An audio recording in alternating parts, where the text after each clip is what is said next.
Subhanallah.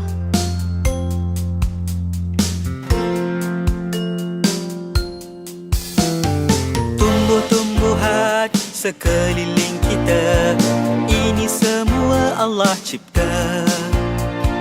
Burung yang terbang tinggi di udara, itu semua Allah cipta.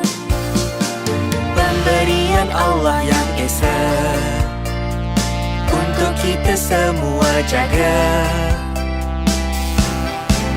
Lihat bunga, ucaplah subhanallah. Lihat sungai, ucaplah subhanallah. Lihat burung, ucaplah subhanallah. Lihat langit, ucaplah subhanallah.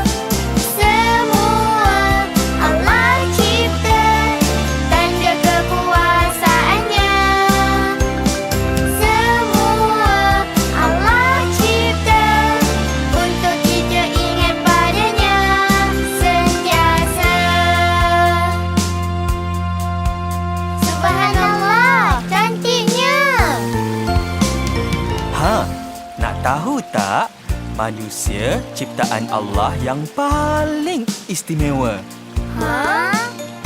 Allah berikan manusia akal dan fikiran. Dengan berfikir, kita boleh mencipta dan membina.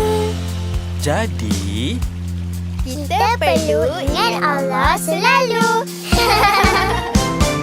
Bangunan tinggi sekeliling kita, ini pemberian darinya. lukisan cantik sekeliling kita, ini pemberian darinya.